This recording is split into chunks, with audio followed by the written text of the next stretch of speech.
We could. It is an option, but it's an extra charge.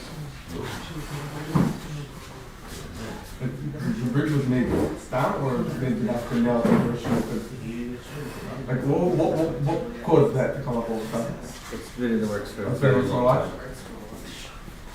There's politics and whatnot from like actual politics, not like people around here politics, like actual politics about the government regulations about how you can have it and where you can build it, and you have to put sprinklers and not sprinklers to make the path wider. What sprinklers have to do? Yeshiva What, doesn't fire have- would go from one?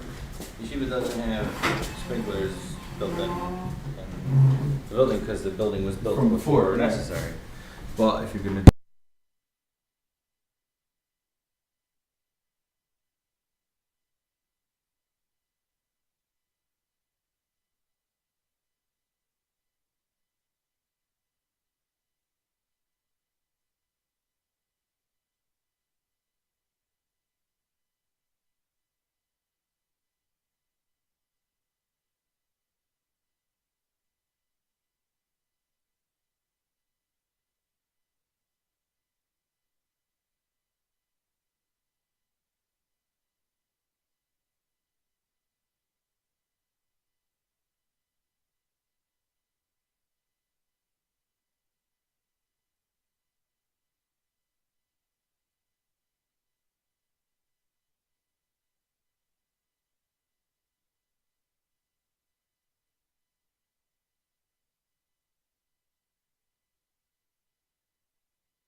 But now Shabbos.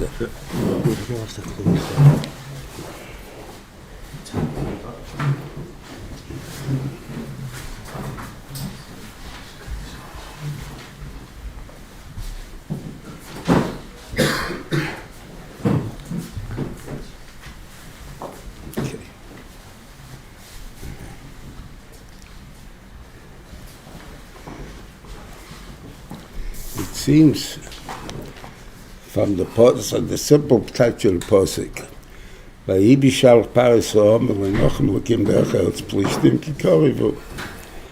In other words,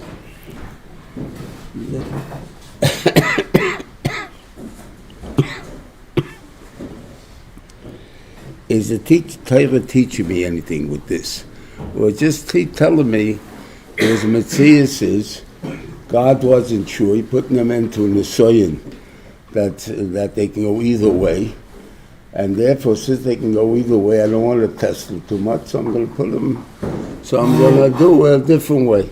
Okay, we'll talk about that in a minute. We'll see the Metzias, because I don't know what the Metzias was. It's the Geya to Parshas to Tzaveh. And Parshas to Tzaveh starts off by the Shemazai Zoch, right? And the appointment of Aharon HaKohen as the Kohen Gadol. It does not belong there. It's in the wrong place. There's no Paishaychus there. Not the story of Aaron being the Kohen Gadol, because you see that he got the Hadlokas HaNeiros without being Kohen Gadol. What do I want to say? Okay. I don't know, I say we should wait till we get there to talk about it. I don't know.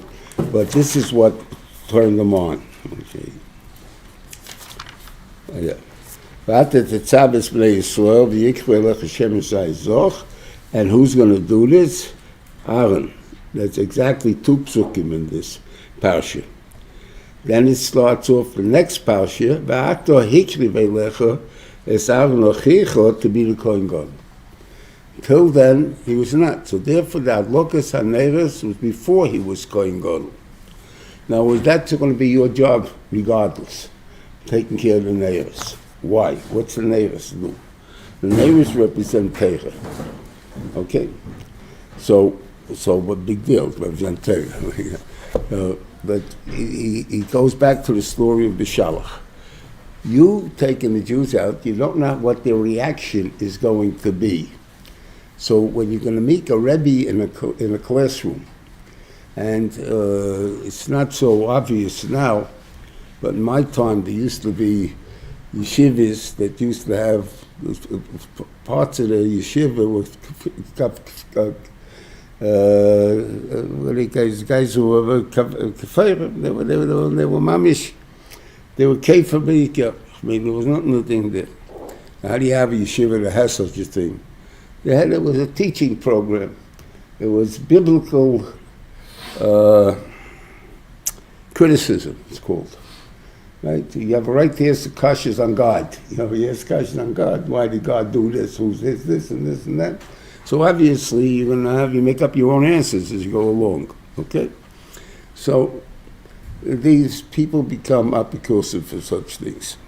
So I got to watch when I answer a kid. When I answer him, I got to make sure it doesn't cause him conflicts in other things. But for that, when I tell him stories. Right? And so that's why these stories, Chumash, Tanakh,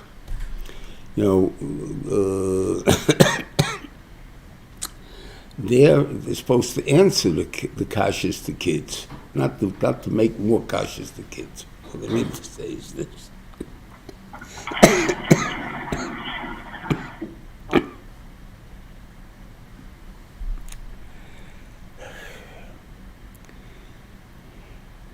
Okay. The Gemara says we're supposed to start teaching kids Vayikra, right? We're dealing with Kedoshim, we're dealing with Tahrim, so we start teaching them Kedusha, right? We all went to yeshiva. Which guy ever will learn in such a yeshiva? Just interested, no. Oh, I learned in that yeshiva. We learned the first pasuk in Vayikra before we started Bereshis. Right? Another guy will tell you, oh, we went to the end of the Parsha before we went to Vayesha, to Bereshis. Of course, we're going to go to Bereshis. Why are we going to Bereshis? Bereshis, nice stories, right? The kid don't know what he's talking about. I don't know what you're talking about, so what difference does it make? I tell him all the stories. You're going to have shilas when he gets older, big deal. That's not my problem. It's a 5th grade Rebbe's problem, not mine. And I don't have any shilas anymore, so that's what I teach him. And the Menayel probably gave in because all the Rebbeim all used to say, what are we going to teach? How are we going to teach them about a korban oil and a korban this and a korban that? This place not go for a little kid. It's 5 years old, 6 years old. This place not go. So we all do that. So we're all the Zelba B'Kursim, we're all the Zelba Ganovim, we're all everything else, all the Averis that existed in the last generation will exist in the next generation, and the next generation, and the next generation. The point of teaching Vayikra was that if I would teach the kids the truth, then there's certain Yetzer Haras will never fall into your mind. And I go to show that in the English one, is in Vayikra of your part, it took them just for young kids to understand what it is. The thing is, a person would understand that why does a person steal, right? Because they steal. I see you got it, and I'd like it. So if I don't have any way else to get it, I take it from you. So that's why I steal, right? But if I would really believe, truly believe, then it doesn't help me to take it from you because if God don't want to give it to me, I ain't getting it. You're never going to steal. So the idea is if he would teach you the right thing, you wouldn't have these problems. All of us, we don't teach you the right thing. We leave you with the Zoba Yetzirah. We never talk about the Yetzirah. We never talk about the things. So you blind with the Zoba problems. So the idea is you have to answer a kasha sometimes that there shouldn't be any bigger questions or whatever it is. Whatever they'll ask you. By Beis Yaakov, it's more nikir. It's a little better now than it was years ago. Years ago, the girls used to go, there was only a few seminaries. Girls, they became the teachers of Klal Yisrael, so the 18-year-old well, I can't say the 18. The 19-year-old girl is not a teacher of the 18-year-old girl, right? And stuff like this there. And they expect her to treat her like a teacher, you understand? And they'll ask the questions, how do you know there's a God? And the first thing the teacher will tell her, get out of my class, you Apikoris, or whatever it is. And it's a valid question. I may not like the answer, I might not be ready to answer the question. I may not have a good enough answer. That's my problem. But it's not that it's not a good question. It's a good question. The Ramban knocks himself out to answer this. Is it a good answer? That's every person has to think about all these questions, how he plays and how he replies to it. So we have over here a question. The Benishim just took us out of Mitzrayim. And what is it? He's afraid to take us to a place. What's your problem, Muhammad? You'll send the tzira, you'll kill out all the plishtim, and we walk right in. What's your problem? Why do you have to make a guns and nesser? We got to go derech eretz plishtim. Why? Because Korvu will see a war. I can't have a war because Nini or Nechni. Well, no, the guns are terroristly. You got to go back to Bereshis. The guy's still alive. That guy Plishti lived a law for a long time. I don't know how long there. But he's around the David HaMelech's time yet too. So he's living a long, long time. A good 1,000 years. He says, what was he zeicher to? I have no idea. Right? So I would say what the idea is the Rebbeinu Shalom fears the Welt with Bechira, with everything works with Bechira and everything else, and your mistakes and and the things that you can make, and it's up to you, your Rebbeim, to try to make sure that you don't have these errors. Okay. So one way to avoid these errors is to avoid the shaila. Right? So we're teaching now a class of how to be Rebbeim. Don't make it such a shvere kasha. Maybe you should make it not such a shvere kasha. I'll give you a much what I mean in that too. I should remember he used to give this one. You understand the kasha? Guy kid says, no, sorry, Reb, don't understand the kasha. Okay, Nachamol. The helst? Yeah. Okay. You hear this? Yeah. Okay. They don't hear the kasha? No, don't hear the kasha. Nachamol, right? Okay, about 15 times later, the kid said, oh, I hear the kasha. Okay. I hear the kasha, now I'm going to give you the teretz. This is my chiddush, this is my case chiddush. And he says what everybody wants to say, and the kid says, the kasha is so much bigger than the teretz. The teretz doesn't answer the kasha at all.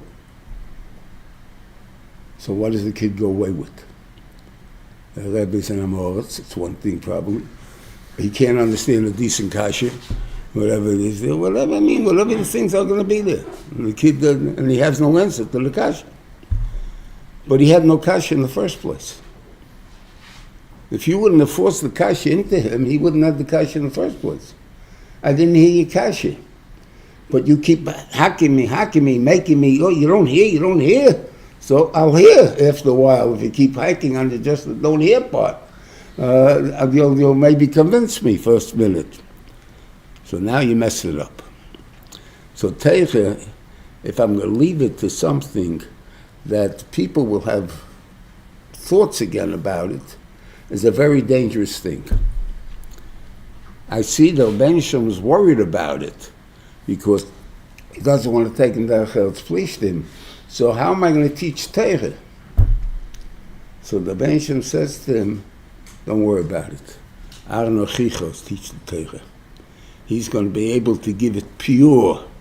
When he comes over the first time, they'll understand clearly what it is there. Okay. That's a Shayla Shem Zoch.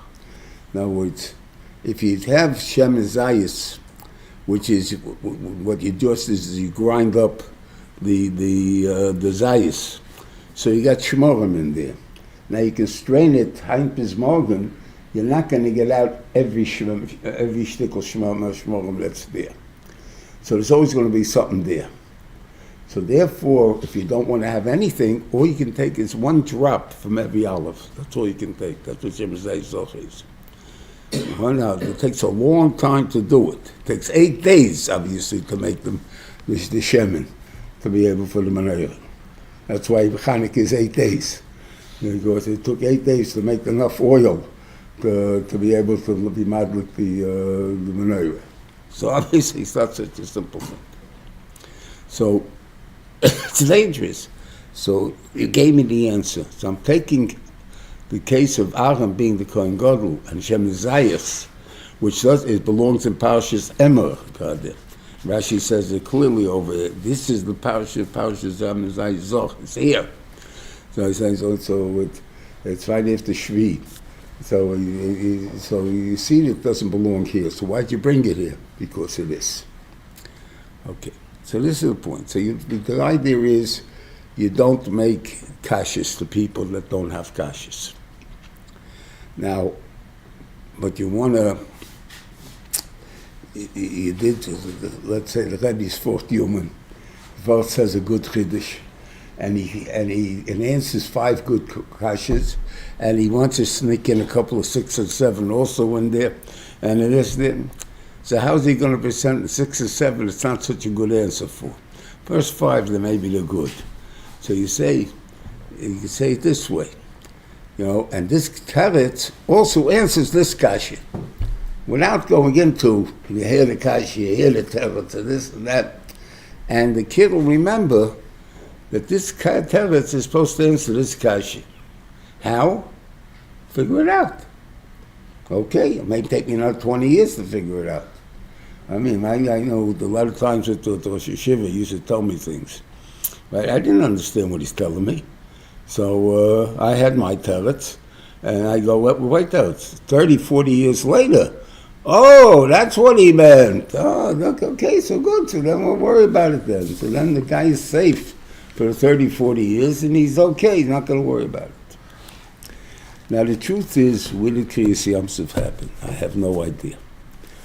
The Chumash, you have with the pictures over here, art school. They have the map. They got him going across a puddle.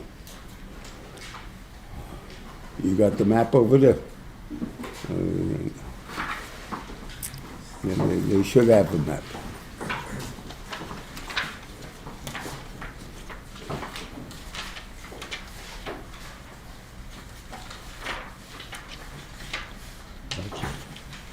The Sinai is shaped this way, right? Like a V or a triangle. It's not really. It's this way and then goes this way. No, you don't have, there's no maps. Okay, anyway, okay. Got one over there.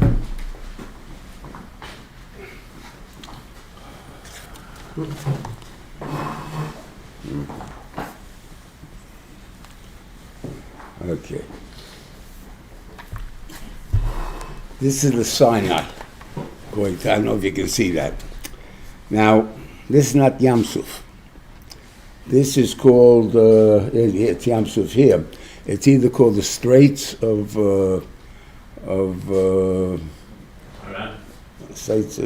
Straits of Sinai or something. Well, that's what he made the Sinai Canal. I mean the Suez Canal, and over there. In other words, it's attached by 10 miles of land, and then it goes by a little thing and gets wider until on 2 sides, and then it gets to the middle. You have 100 miles between them, 200 miles between them. But in the beginning, you have 50 feet. Now, from Seichel, we know we're studying Kriyas Yamsuf now. How many people had to be in the Yamsuf at the same time? There had to be, how many Jews were there? Oh, 600,000. No, there wasn't. There's 600,000 men between 20 and 60.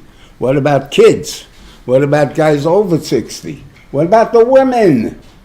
Oh, we got about 4 million. Oh, 4 million people now got to fit into the Yamsuf. Okay, How many cars cross the Brooklyn Bridge a day?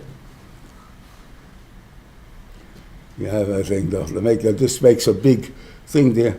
About less than 53,000, something like that. I remember this goes back years ago, so I can't tell you anymore how it is, but there used to be, that's all it courses.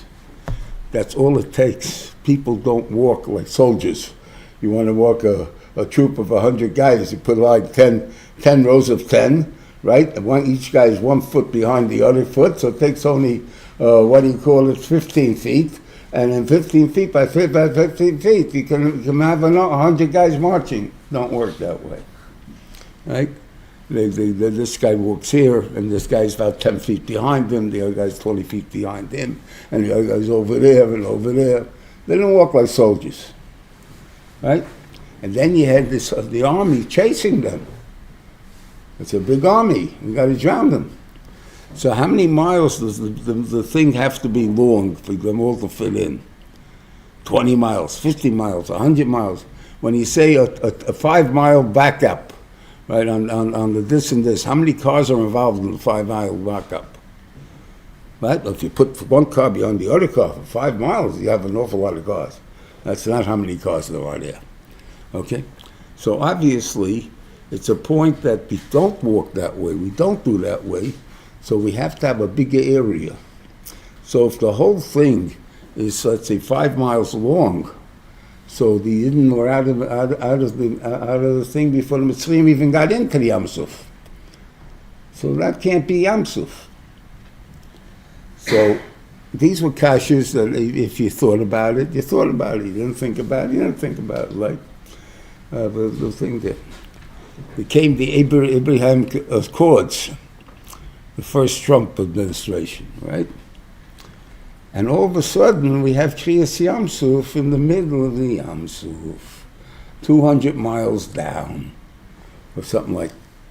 Oh, now it's over 200 miles, over 200 miles long, across the whole thing. Now we can all fit in there. Oh, now you can all fit in there, but how did he get out? So if I don't believe in Kriyas Yam Suf, I go like this. If I'm leaving Kriyas Yam Suf, I got no problem. Okay, now that's not so pashut. I had an argument, I remember, with art school. I know this is not the English here, so I can't answer. They answer Yam Suf, the sea of reeds. Okay, what is Yam Suf as far as you call it? What's Yam Suf? The Red Sea. So what do you have? Red Sea of reeds? I don't know. Right? That was, who made the word Sea of Reeds? The Jewish Publication Society. The Reform. Like, it can't be they crossed the middle of Yam Suf. They would have drowned. Can't they? There's no such thing there. So you have to have a puddle that the wind was able to muddle, to blow the water out of the thing there, and they went through. So I asked him, how did you translate it? So he says, because what's the type of Yam Suf? Yam Suf doesn't say Red Sea, let's see if it reads. Right? That's why I'm doing it. Okay? Fine. Okay, I accepted his word for it. I learned after that, I don't know if it's emes. That's what I only say, because what you learned 50 years ago now is two different things, and I don't know if the thing there. But how do you spell reed, by the way?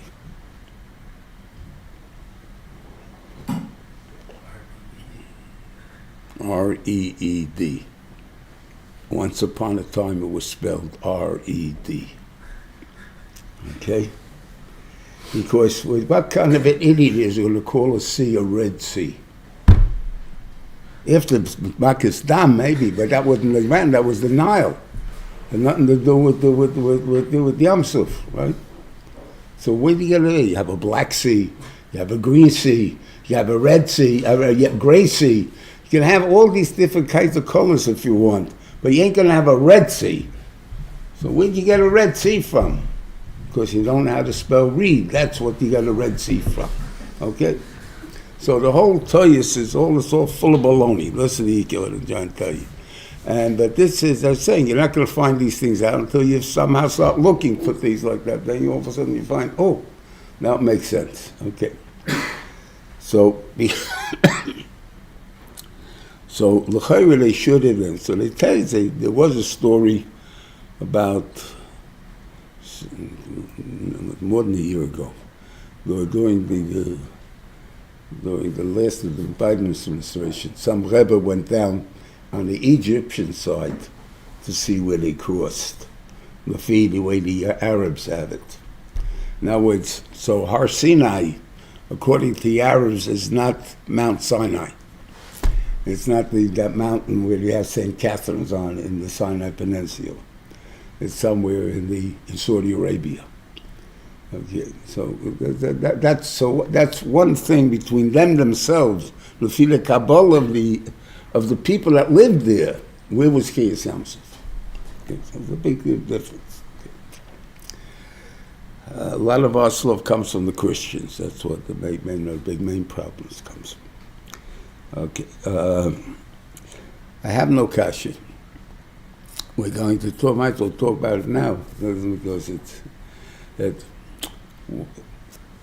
What is the Nes Kriyas Yamsuf? I don't know. Okay. We do know. He starts in Shvayne Prokim, where the thing there, but it's a Gemara also. But the Rambam, they pick it into Pirkei Avos. But the Rambam and Pirkei Avos is a big point of talking about it.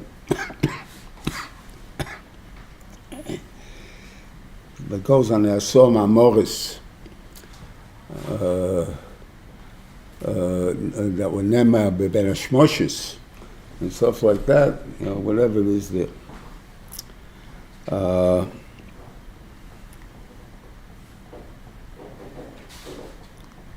We believe, Shom Melisos Shabbos, whatever it is, that all the way the world runs is the way the Rebbeinu Shloim built it in the 7 days, in the 6 days of Bereshis.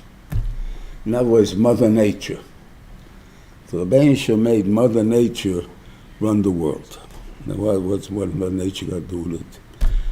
You see, the guy living with science, without science. And science is no grace zach. But it seems what you see, that's the point I'm trying to tell you. Rashi believed everything was state. So it says when he came tomorrow, what the Rebbeinu should do, he told him to take an eighth and he put it into the water and made the water sweeter, right? So Rashi, it's a nes b'soich nes. It was a bitter tree. And he put the bitter tree into the bitter water and it made the water sweet. I'm going to ask you, you learned chemistry in high school. Is it a big nes or not? Absolutely not. It's derech hateva. I take something sweet, I take something sour, and I make it sweet that way. Or I take something too sweet, sour things. So we used to have in Tells when I came there, 2 wise guys, and they got burnt the next year after that. They were in Shir Beis, so they were like the second year Beis Medrash, right? We had a high school before, Mechina. So they used to take the 9th graders and they would show him by taking an acid and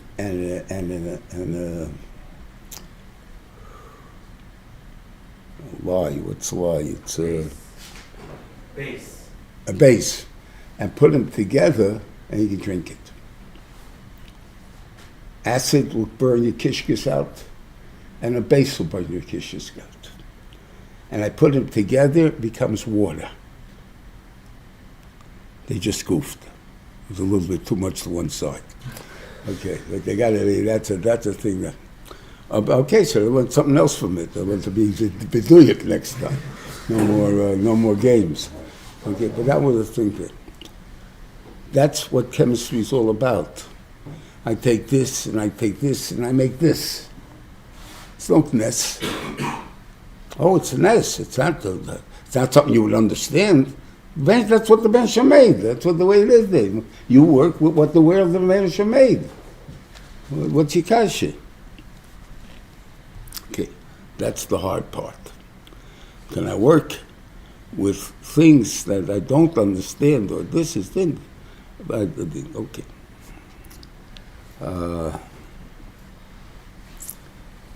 So, I don't know what the Nesef Kriyas Yamsuf was, but I also learned from Vayichulu, not from Vayichulu Melech, V'shom B'nei Yisrael, we learn out that the Rebbeinu Shalom has full control of the world. Right? That's our belief. He made it with Derech HaTeva, but he has full control of Derech HaTeva. And that's really, if you want, the bracha really of Asher Yotza. In other words, Chaluim. God made a bunch of pipes in you, and he makes the pipes, and he closes up pipes and makes them in. After Shuachas, what are you talking about? What's he got to do with going to the bathroom? Right? And when was the last time it's be a Shuachas by going to the bathroom? Your whole body works on pipes. What the Rebbeinu Shalom made is you have blood vessels, you have these type of vessels, and you want to die? I'll give you a heart attack in 1 second. I block up the artery and you're dead. I gotta have this, you got a stroke. I gotta have this, you're paralyzed. I do this, I do this. He has full control. And therefore the Rebbeinu Shalom does not need two animamins. For one that is the Bayrei, and one he is the Manhig, because it's the same thing. I am the Manhig because I'm the Bayrei. And therefore it's only one animamin, the first one. And Bayrei or Manhig, he does both things. The Rebbeinu Shalom made the world in a way that he has total control. What he called, what's the lotion by Sorah, what he told her, and I'm asking Hashem Dovo, Yipolim Hashem Dovo, something like that. No, Rebbeinu can do everything, but he has to work with Derech HaTeva. How can he do everything, right? So obviously he can always cancel everything. That's a shiyotza. That I made pipes, that's the way it normally runs. I want to stop it, I put a blockage in there and you're dead. I feel a shuachas or whatever it is. There's some things that's not shuachas. Some things take a day, some things take a week. Whatever it is. But that's how the Rebbeinu runs the world. Okay? Still hasn't scared me yet. Okay? I'm learning Chulin. And it tells me a story with the Pinchas Ben Yoya. Pinchas Ben Yoya is going to be paid the, what do you call it, a guy captured, Shui, right? And he comes to this river, and he tells this river split. And the river has an argument with him and saying, you're doing Etzayin Beicha, and I'm doing Etzayin Beiri, right? Because he told me to flow, right? Mine is immediate and yours is not. So l'chayre, mine is kaidem to yours. So he threatens him. You know, when you don't have an answer, you threaten. That's the first thing. Okay, so he threatens him. If you don't split, I'll split. If you don't, I'll dry you up. So he splits. Then a Yid comes along. Split again. Then a guy comes along. Split again. Why? So you got to say that whatever it takes to make a miracle is in the Bria. So, in other words, it's not a kashi for happening from this to this. So the goyim to mitaretz the how do you have kriyas yamsuf with normal things that we can understand would be it became ice. Oh, that's what it means by yabosha. Doesn't mean it was earth. It means it was solid. Okay, so it's solid ice. So it's ice. Okay, so ice is ice. Me, I never liked that answer too much. They say, krieg on the goyim, I don't krieg on anybody. I just know that I find it very difficult walking on ice. That's all I can tell you. So I don't think that that would be a very good solution. And therefore, what would it mean? That eventually maybe send 10 tornadoes through the water, and it blew all the water out, and the water didn't come back yet for 2 days. Oh, how long did it take to make Kriyas Yamsuf? I don't know. We'll look in the Pasuk in a minute. How long did it take to make Choshech? 1 second, right? How long do he put his hand up and the place became dark, right? No big deal. So let's switch, to check off the switch. It's out. It's not what it says here.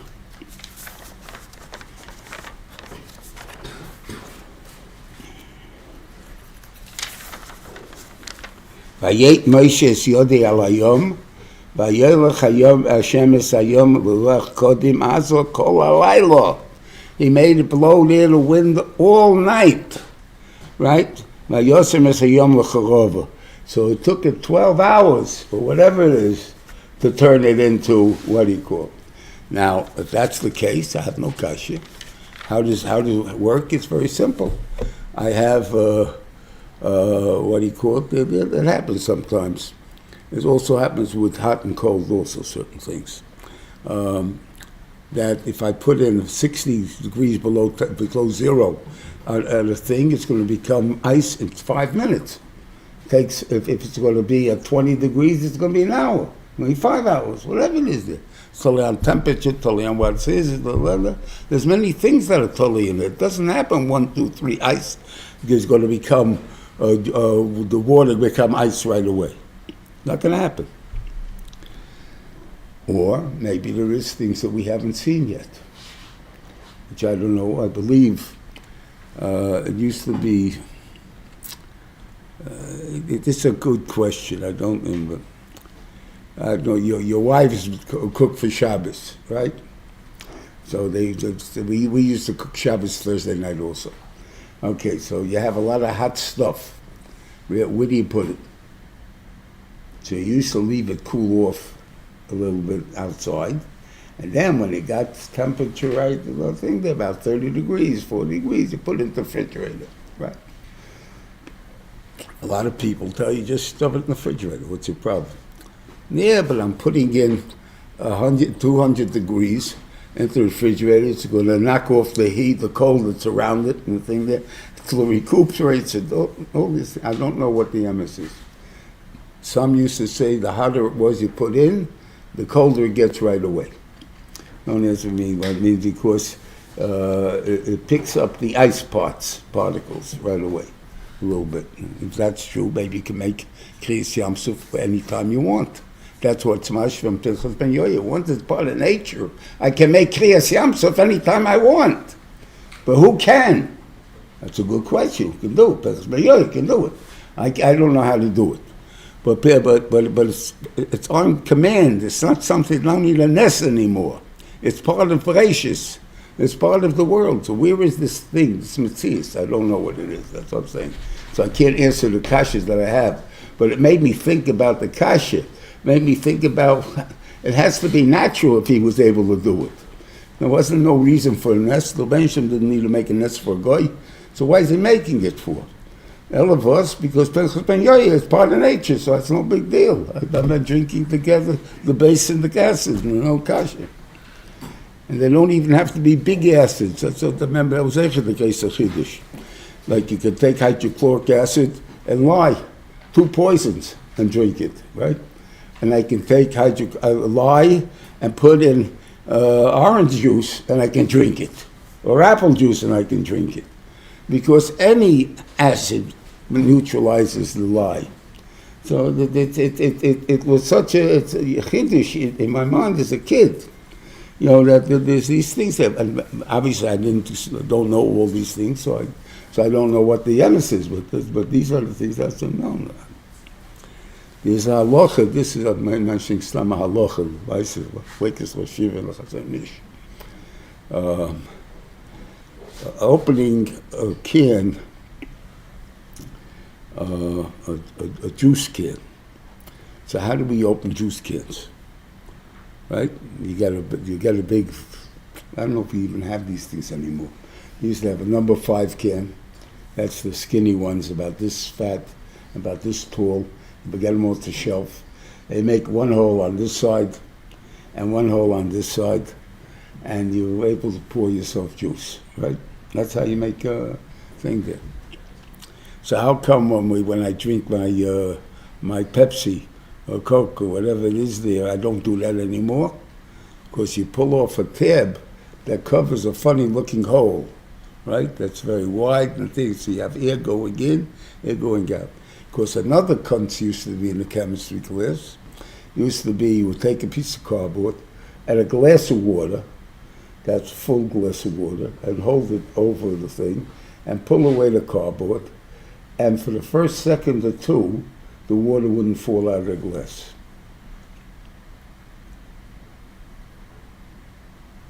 What? You try it, you find out. Why wouldn't it fall out? Because you can't replace the liquid in the can without air replacing it. So you have to tilt it a drop, and that tilt a little bit lets the air come in, so that much of water goes out, and once there's the whole thing, then you get the mess. But if you're able to actually hold it straight up, nothing's going to happen. But it's open on the bottom, the whole thing's open, so what? It's open.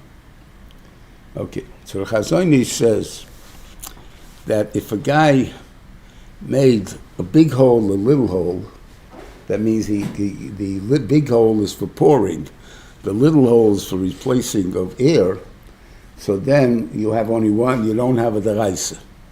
Because one hole is lahachnis and one is lahoitzi. The little hole is to bring in the air, and the big hole is to take out the juice. But if I make 2 big holes, I'll be chayiv deraisa. Because then each hole is made to make lahachnis ulahoitzi. Okay. I was once talking to Rosh Yeshiva about this, and he said he held you're not chayiv. He says, you're right, it's part of nature, and it's part of the thing, of if people don't know what they're doing, they don't understand there's achnosa here, that's not called a melechach mashevus. They know you make 2 holes if you want to get the juice out, that's all they know.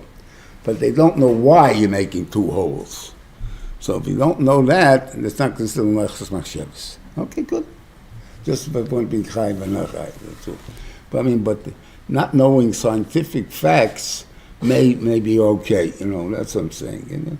And if you see this b'chol yom v'yom, it's not a big deal.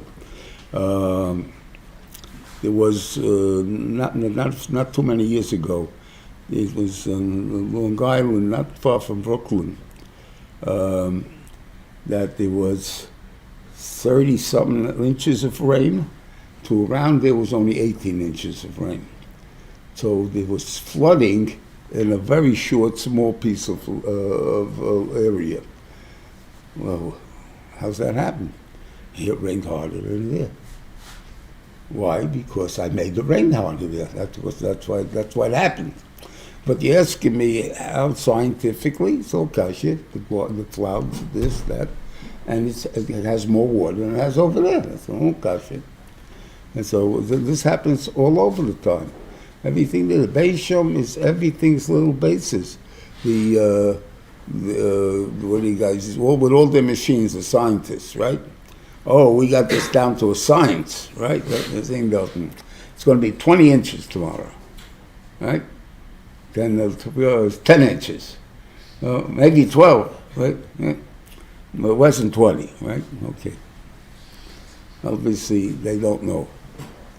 And they just play around with trying to guess. But the Bein Shalom knows, there are simonim, there are ways for people to know, there are things that can be done. So there are reactions that could be maybe ice to water. That I can't be, I don't know, so I can't answer that. But if there is such a thing, so then maybe that's what happened. I don't know what Kriyas Yamsuf actually was. What I mean there. But according to obviously Rav Nosson, then for sure we don't understand it. You got from dried out to mud to marble tunnels, to a whole bunch of things before the Jews went. Right? So Kriyas Yamsuf wasn't just it's parted. Okay.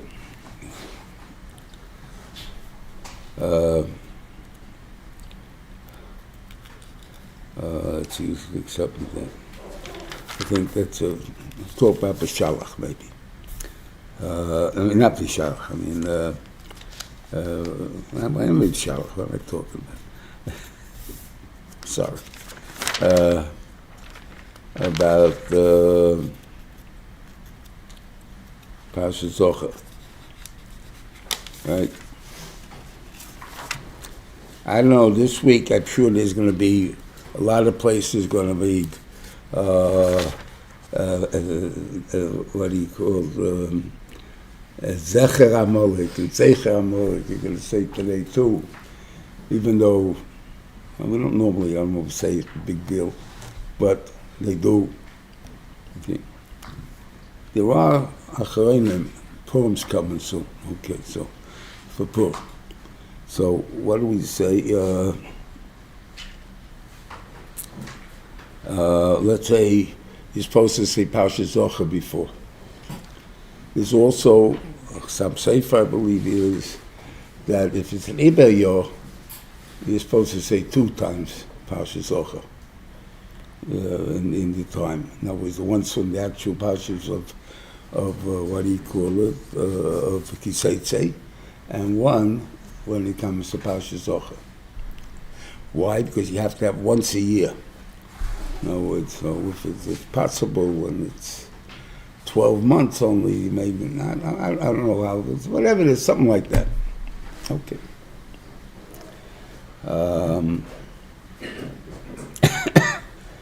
They're all the normal mefarshim say if you did not say Parshas Zocher, so you yetzer with the kriya of Purim, on Purim.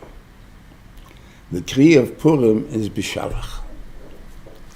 Now, there's very strange things. Please look, a lot of Gemaras go out. One of them is the minimum kriya is 10 psukim. What's the minimum kriya of Purim? 9 psukim. So you're wrong. Oh no, you finished the parsha. Okay. Do we have it by any other place else? We don't have it anyplace else. But okay, that's your answer, fine. We finished the parsha. So you have 9 psukim. That's the thing. And if you say that, you covered what it says in Kiseitze. I'm looking at it. 2 different things completely. I'll read it now. It says, I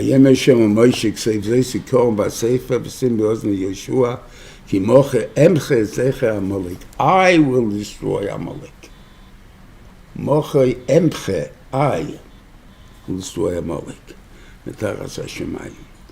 Vayiva Moshe Mizbeach, Vayikro Yishmoy Hashem Nisi, Vayomer ki Yod al Kes Ko, that the Greshon made the short name, Ko, Yud K, not Yud K, Vov K, Yud K, and it says case, means instead of a seat, Kisa is 3 letters with an aleph at the end.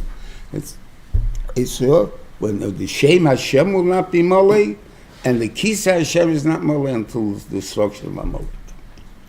So, is it got to do anything with us? Not as far as I know. So as though God's taking care of everything. Now, the Meshach may decide to take care of it a certain way. May say, Jews, I want you to kill out Amalek. Okay? So you're taking care of it. But you're doing it, not me. What's it saying, Kiseitze? Kiseitze says a completely different thing. And this is really because of a kasha that I asked the Beli Meir Bloch when I was in Pels. And that I believe that obviously, at least I was mekabel from my Berbeim, and the thing that I believe what they said. Okay. My kasha was, I must have been a little tipsy on Purim, and I was got in Shiur, I was in Nachloki Dalet, which was in the 12th grade, but I was really just by mitzvah. So I figured, I got to go ask him a question. I didn't have the guts, but I finally got a little guts. Well, the guts, he got a little shikah, so he got the guts. I went and asked him, I said, if we were Bekayim, the mitzvah, B'chiyas Amalek, the Torah, we only have 612 mitzvahs. And the Torah is supposed to have 613 mitzvahs. So we were mocked on the Torah, it can't be. Okay? A good question that I don't know, but that's what my question was. So he answered to me, it doesn't mean the Amalek, it means the ideas of Amalek. Okay. Now let's see what it says in Keseitze.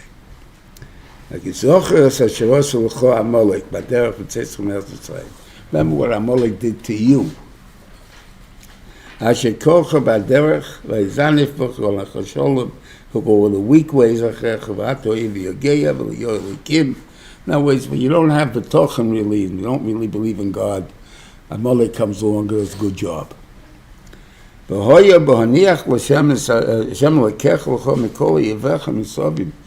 going to make a peace from all your enemies from around you.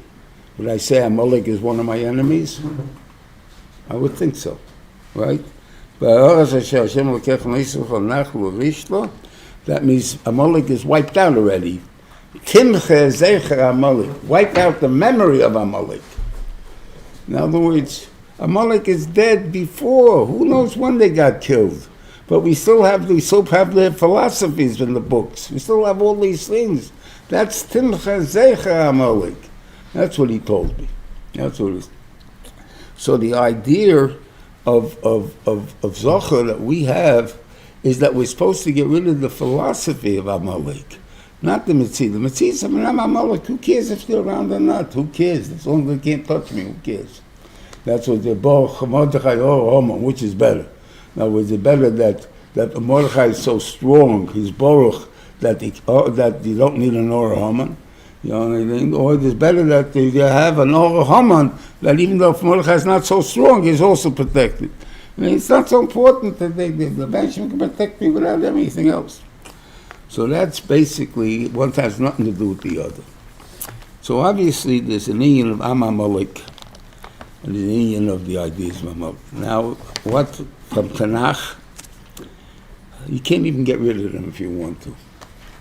As far as we know, why is Haman called Haman Agogi? Right? Because Shaul HaMelech killed out everybody except Agag. And while he was in prison, there was a shifra there, so he lives with the shifra. They had a kid. That kid is counted after the father, which is Amalek. And therefore, Haman comes from that one. Okay. I can take it. No, I have no guys or problems. We'll touch. You want to tell me that shot, okay. But I got one problem. After Shaul did all this, we find that David goes to fight with the Amalekim in Ziklag. And he's killing out lots of Amalekim. Where did they come from? Oh, they became horses, they became this, they became that. And it all could be. I have no idea. That doesn't make a difference to me if they didn't. I just don't. So obviously, if they can do that, so you don't know if there's only one Amaleki left, there's 1 million Amalekim left. Who knows how many there are? And maybe the Indians are Amalekim. Who knows? I don't know who's an Amaleki. So what's it bother me? The Ikar is God's taking care of me. That's the Ikar. Not that I have to worry about taking care of myself. I don't hear. Was from there, kid? What was the question? He wasn't talking to Rebbe. He wasn't talking to me. Okay.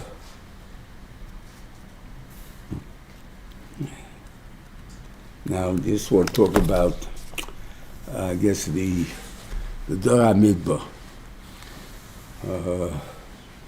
Somehow, we learn about the Dora Midbar. The Dora Midbar was the biggest door that we ever had. Besides the fact that the Doyochle Hamon, that the Torah was only given to the Hamidbar. I mean, they were dam bino, the Deo, whatever it is.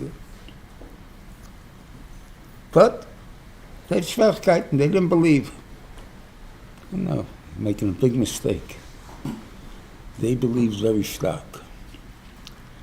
The 30 days that they left Mitzrayim, that they lived on the scraps of what they had left from the Korban Pesach, lasted 30 days.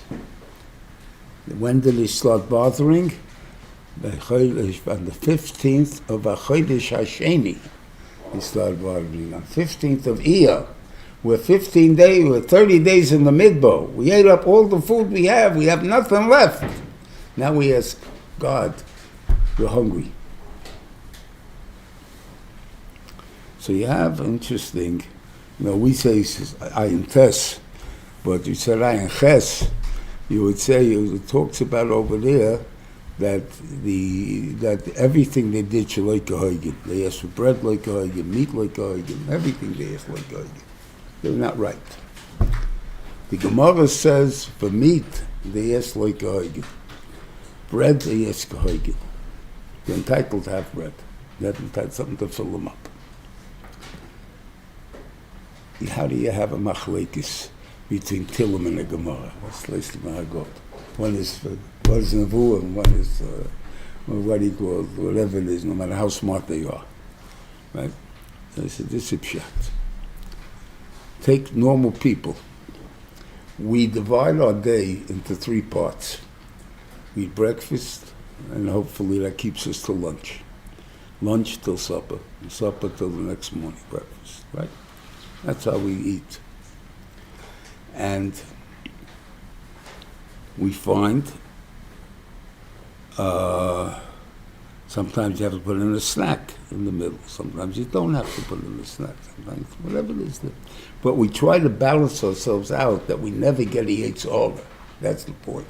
We never get to the point that we're starving. Right?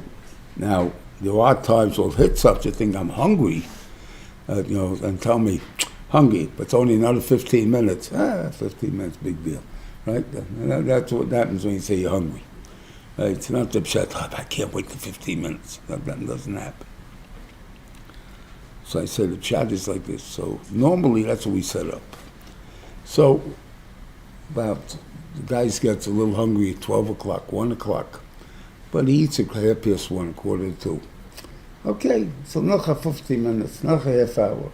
He'll make it. He's not going to die. Right? What happens if I tell you, the cook got sick in the middle, or the cook was called out, he had to go to something happened. I don't want to say anything. Happened, he had to run away. Had to leave the yeshiva for minutes, no lunch today. When do you get hungry? At 11 o'clock or at 1 o'clock? That's what happened there. Now, once they came, we don't see anything for lunch. There's no lunch. The 30 days are up. Where's lunch? What's going to be for lunch? No lunch. We're hungry now. So that's why it's Gehoigen. They're really hungry because they're hungry. Not fake hungry. They're really hungry. But they're only hungry because they don't have. Because if they would have, but I'm going to have lunch, I wouldn't have been hungry now. Because you see, if I know there's a cook, I'm not hungry. So what makes a difference knowing there's a cook and not knowing there's a cook? Okay, that's what I touch is between the Gemara and what do you call it? Yeah, and then one other thing. Yeah, the Rosh Yeshiva said that when a guy has to, let's say, needs a job, and he has an interview, he shouldn't say, Rabbeinu Shalom, please let me get this job. He's still afraid to Rabbeinu Shalom, I need parnasa. Right? I could pray, Rabbeinu Shalom, I'm going for an interview. I don't want to look like a fool. Please let me do well. But not that I get the job. That is the inyan of the kfirah or whatever it is that they tested God. I'm not testing God. I need panos. That's all I'm screaming about. I need panos. But ultimately, you're putting it down. Can God give me this one? That's the test. And that's also to do. That's what so you'll look at the differences. What did they say by Morah? What they say in 40 years later, when they also needed by Miriam, when it went out. They asked for manishte. What are we going to drink? Over here, they said we want water. That's in other words, they touched up what drinking is. But if you ask, but mashma that I once heard from the Rebbein from the Shir, but I haven't worked that out yet. Said they should have said I should become dehydrated. Because in Emerson, as long if it's a bad weather on Yom Kippur, you're not thirsty. If it's a rainy weather, you're not thirsty. And why am I not thirsty? Because you're not dehydrated. That's why you're not thirsty. So the ikka is dehydration. It has nothing to do with being thirsty, hungry, this and that. Don't be dehydrated. So if I never get dehydrated for 40 years, I never need a drink. So what will be the kasha? Right? Do I ask for that? Because you don't find a tiny on the rest of them, that's who said. Manishte, you don't find a tiny. So they screamed for water, that has a tiny. But not for Vanishte. I couldn't Shabbos.